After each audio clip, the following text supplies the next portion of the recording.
చూస్తున్నా మొత్తం ఆంధ్రప్రదేశ్ వ్యాప్తంగా ప్రచార పర్వం కంప్లీట్ అయిపోయింది. ఈసీ లెక్కలేంటి, పోలింగ్కి సంబంధించి ఏర్పాట్లు ఏ విధంగా ఉన్నాయి, సెన్సిటివ్ ఏరియాస్లో ప్రత్యేకంగా ఎలాంటి ప్రికాషన్స్ తీసుకుంటున్నారు సతీష్?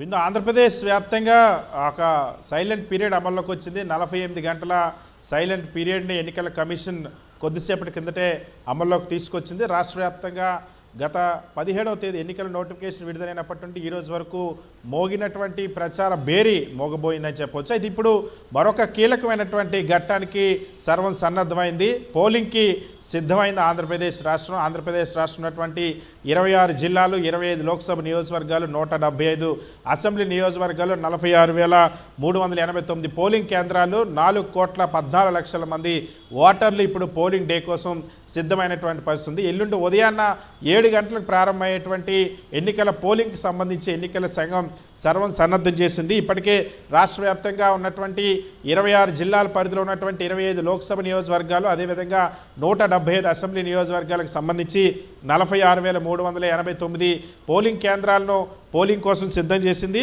12,438 అందులో సమస్యాత్మక పోలింగ్ కేంద్రాలు ఉన్నాయి. ఈ సమస్యాత్మక పోలింగ్ కేంద్రాల్లో ప్రత్యేకమైనటువంటి ఏర్పాట్లు, ప్రత్యేకమైనటువంటి భద్రతా ఏర్పాట్లు కూడా ఎన్నికల సంఘం చేసింది. రాష్ట్ర వ్యాప్తంగా 34,651 పోలింగ్ కేంద్రాల్లో వెబ్కాస్టింగ్ కూడా, ఎందుకంటే ఫ్రీ అండ్ ఫెయిర్ ఎలక్షన్ జరగాలి, ఎన్నికల ప్రక్రియ పూర్తి పారదర్శకంగా జరగాలి, ముఖ్యంగా పోలింగ్ ప్రక్రియ పారదర్శకంగా జరగని ఉద్దేశంతో వెబ్కాస్టింగ్కి ప్రాధాన్యత ఇచ్చింది. దాదాపుగా 74.70% పోలింగ్ కేంద్రాల్లో ఎన్నికల కమిషన్ వెబ్కాస్టింగ్ కోసం ఏర్పాట్లు చేసింది. సో మొత్తం 25 లోక్సభ నియోజకవర్గాలకి ఎంపీ అభ్యర్థులుగా బరిలో ఉన్న వాళ్ళు 454 మంది ఎంపీ అభ్యర్థులు బరిలో ఉన్నారు. ఇందులో 417 మంది పురుషులు ఉన్నారు, 37 మంది మహిళా అభ్యర్థులు బరిలో ఉన్నారు. అదేవిధంగా 175 అసెంబ్లీ నియోజకవర్గాలకు సంబంధించి 2,387 మంది అభ్యర్థులు బరిలో ఉన్నారు.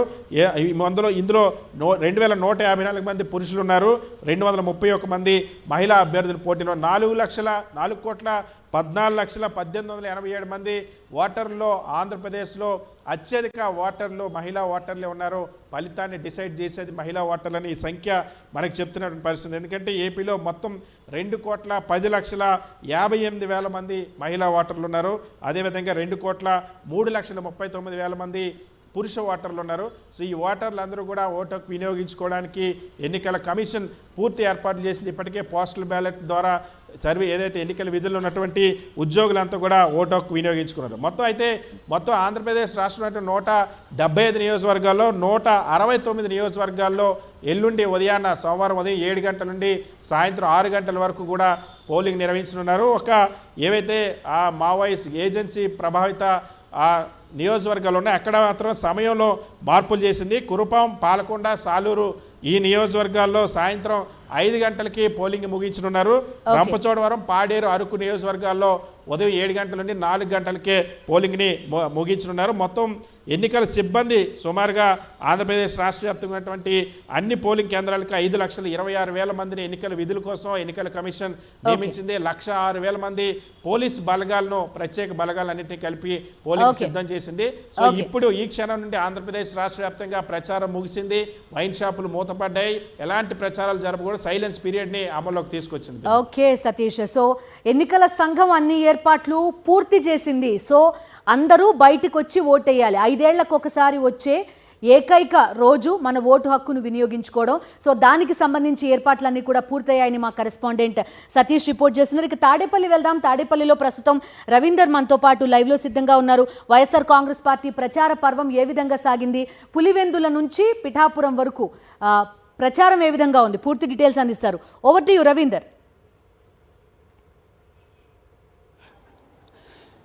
బిందు, ఇప్పటివరకు మొత్తం వైఎస్ఆర్ కాంగ్రెస్ పార్టీ నిర్వహించిన ప్రచార సభలన్నీ కూడా ఒక జైత్రయాత్రలా కొనసాగని చెప్పడంలో సందేహం లేదు. ఎందుకంటే తొలి రోజు జగన్ బస్సు యాత్ర ప్రారంభించినప్పటి నుంచి కూడా ఈ కొద్దిసేపటి క్రితం పిఠాపురంలో ఎన్నికల ప్రచార సభ ముగిసేంత వరకు కూడా ప్రతి చోట కూడా ఇసుకేస్తే రాలనంతగా జనం తరలి వచ్చారు. నిజంగా ఒక నాయకుడిని ప్రజలు నమ్మితే తమ గుండెల్లో పెట్టుకుంటే ఏ స్థాయిలో జనం తరలి వస్తారు, ఆయనకు మద్దతుగా ఉండటానికి, తమ సంఘీభావం తెలియజేయడానికి ఏ విధంగా ముందుకు వస్తారనేది చాలా స్పష్టంగా అర్థమైన పరిస్థితి కనిపిస్తుంది. బస్సు యాత్ర సందర్భంగా కూడా మనం చూసాం. ఒకవైపు గుంటూరు జిల్లాలోకి వచ్చిన సమయంలో భారీగా వర్షం పడినప్పటికీ ఎన్నికల ప్రచార సభలో టెంట్లు కూలిపోయినప్పుడు కూడా జనం పెద్ద సంఖ్యలో తరలి వచ్చిన పరిస్థితి ఉంది. మండు టెంట్ అయినా అర్ధరాత్రి అయినా సరే అవ్వాతాతలు సైతం తరలి వచ్చారు. ముఖ్యంగా విజయవాడలో జగన్ మీద హత్యాయత్నం జరిగిన సమయంలో కూడా పెద్ద ఎత్తున అవ్వాతాతలు తరలి వచ్చి జగన్ నువ్వు జాగ్రత్త అంటూ ఆయనకు జాగ్రత్తలు చెప్పిన పరిస్థితిని కూడా మనం చూసాం. మొత్తంగా చూస్తే గడిచిన 45 రోజులుగా విస్తృతంగా ఎన్నికల ప్రచారంలో జగన్ పాల్గొనడం జరిగింది. ముఖ్యంగా తాను ఏదైతే సంకల్పించుకున్నారో గడిచిన 59 నెలల కాలంలో